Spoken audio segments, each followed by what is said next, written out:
अस्सलाम वालेकुम गाइस। तो आज हम पढ़ेंगे इमल्जन के मुतालिक। तो emulsion is basically a dispersion system in which the dispersion medium and disperse substances are immiscible liquid. कि इमल्जन हमारे पास एक डिस्पर्शन सिस्टम होता है जिसके अंदर डिस्पर्शन मीडियम और डिस्पर्स सब्सटेंसेस। अब इसके अंदर हमारे पास दो टर्मिनोलॉजीज आ रही हैं। एक टर्मिनोलॉजी है डिस्पर्स मीडियम की और दूसरी टर्मिनोलॉजी है हमारे पास डिस्पर्स सब्सटेंस की। तो डिस्पर्स मीडियम और डिस्पर्स सब्सटेंस क्या चीज़ होती है बेसिकली। डिस्पर्स मीडियम वो मीडियम होता है जिसके अंदर हमारे कोई भी सब्सटेंस डिस्पर्स कर रही होती है, यानी कि वो मीडियम जिसके अंदर हमने कोई सॉल्वेंट अपना डाला है जिसकी हम इमल्जन बना रहे हैं, कोई भी ऐसा केमिकल। जिस डिस्पर्स मीडियम हमारे पास लार्ज होगा और जो डिस्पर्स सब्सटेंस होगी वो इन स्मॉल रेशो होगी। ठीक है।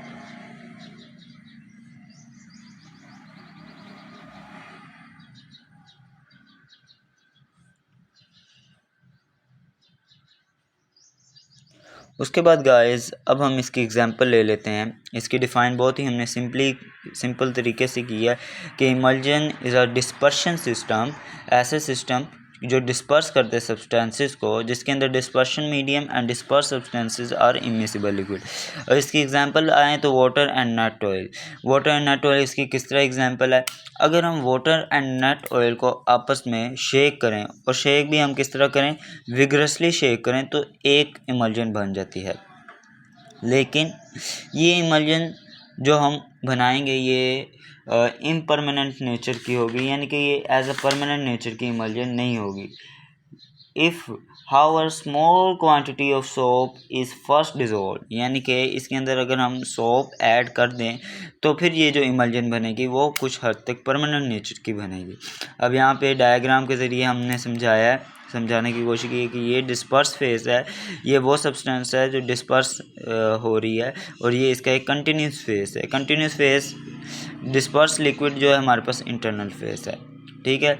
यानी कि बेसिकली ये जो हमारे पास ग्लोब्यूल्स आपको दिख रहे हैं ये हमारे पास डिस्पर्स फेस है, जिससे हमने पीछे बात की डिस्पर्शन मीडियम और डिस्पर्स सब्सटेंस की।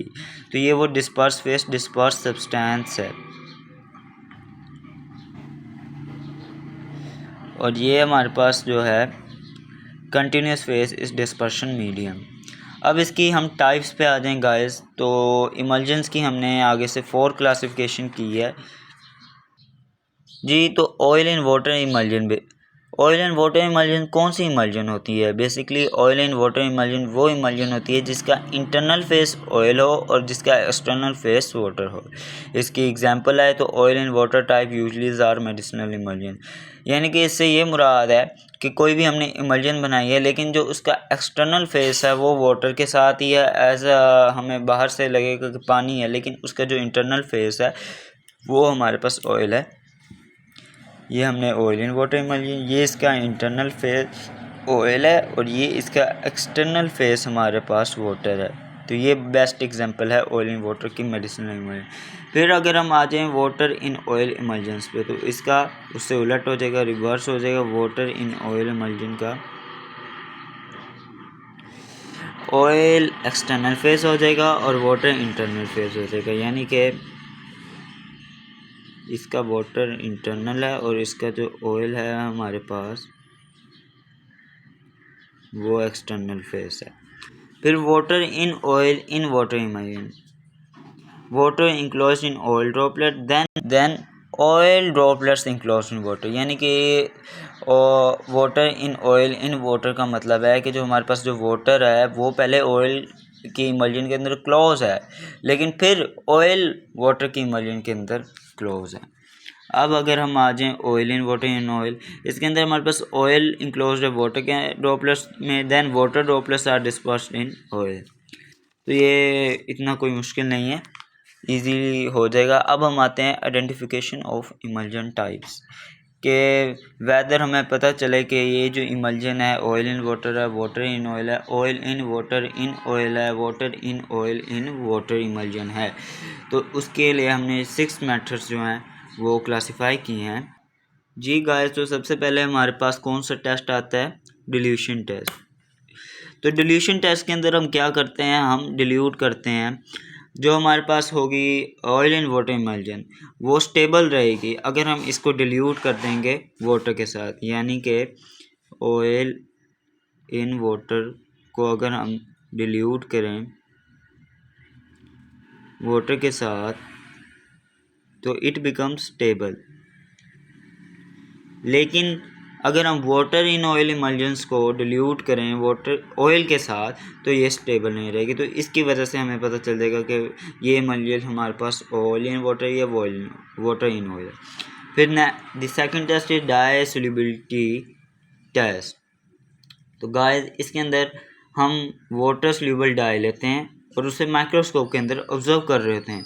अगर इसका कंटिन्यूस फेस हमारे पास रेड आ जाए, यानी कि ये इमल्जन हमारे पास है ऑयल इन वाटर, और और अगर इसका एक्सटर्नल फेस जी गाइस, तो डाई सोल्यूबिलिटी टेस्ट के अंदर अगर कंटिन्यूस फेस रेड आ जाए, यानी कि वाटर, अगर हम मिसाल लेते हैं कि हमें पता है कि इमल्जन हमारे पास है वाटर इन ऑयल, और बल्कि हम लेते हैं कि हमारे पास इमल्जन है ऑयल इन वाटर, ठीक है। तो आपको पता है कि ऑयल इन वाटर इमल्जन के अंदर अभी हमने पढ़ा है कि जो इसका एक्सटर्नल फेस होता है क्या होता है, E is equal to E external phase इसका होता है वाटर, ऑयल इन वाटर के अंदर। तो अब इसका एक्सटर्नल फेस है हमारे पास वाटर, यानी कि इस वाटर के ऊपर हम जो सा भी कलर करेंगे वो हमें दिखेगा, एक्सटर्नली तो दिखेगा, इंटरनली का पता नहीं। तो अब हम डाई सोल्यूबिलिटी टेस्ट ले रहे हैं, हमने एक डाई ले लिया है, उसे हमने कलर कर दिया है। अगर उसका एक्सटर्नल फेस यानी कि कंटिन्यूस फेस जो है रेड आ रहा है, यानी कि वाटर ने वो कलर ऑब्जर्व कर लिया, तो ज़ाहिर बात है वो कलर वो हमारे पास इमल्जन होगी water in oil in water emulsion. लेकिन अगर इसका कंटिन्यूस फेस कलरलेस आ रहा है तो यानी कि उसका एक्सटर्नल फेस हमारे पास होगा ऑयल और वो इमल्जन होगी वाटर इन ऑयल, ठीक है। इसे आप एक दफ़ा पढ़ लें, आपको इजीली समझ आ जाएगी। फिर electrical conductivity test is third method. इसके अंदर हम क्या करते हैं, इसके अंदर हमें पता है कि water good conductor of electricity और oil non conductor of electricity है। तो अगर तो हमारे पास इमल्जन ऑयल एंड वाटर हुई तो वो इजीली कंडक्ट कर लेगी इलेक्ट्रिसिटी को, तो इससे भी हमें पता लग जाएगा। फिर माइक्रोस्कोपिक एग्जामिनेशन टेस्ट, इसके अंदर हम सिंपली माइक्रोस्कोप के अंदर जो है emulsion whether oil in water और वाटर इन ऑयल है उसे रखते हैं और उसे ऑब्जर्व करते हैं। अगर हमारे पास ग्लोब्यूल्स बन जाएं तो वो ऑयल इन वाटर इमल्जेंस होगी, ओके। अब गाइस हम आ जाए रिफ्रैक्टिव इंडेक्स मेथड पे। तो in this method a globule of disperse phase is focused under microscope observing the back line which is the ratio of light seen when the globule is just slightly out of focus. It will be found to more into the medium of higher refractive index। यानी कि refractive index method में होता क्या है, इसमें हम light का phenomena use कर रहे हैं, यूज़ लाइट, ठीक है गाइस। रिफ्रैक्टिव इंडेक्स मेथड के अंदर हमारे पास जो ग्लोब्यूल है जो कि डिस्पर्स फेस के अंदर है उसे हमने माइक्रोस्कोप के अंदर फोकस कर लेना है, ठीक है। और ग्लोब्यूल की भी हमने बैक लाइन को फोकस करना है, back line focus of globule. तो इससे हमें क्या होगा, इससे हमें जो है जब ग्लोब्यूल आउट ऑफ फोकस होगा तो मतलब हम इसे अब फोकस करें, जब लिटली आउट ऑफ फोकस होगा तो हमें इससे लाइट आती हुई नज़र आएगी, ठीक है।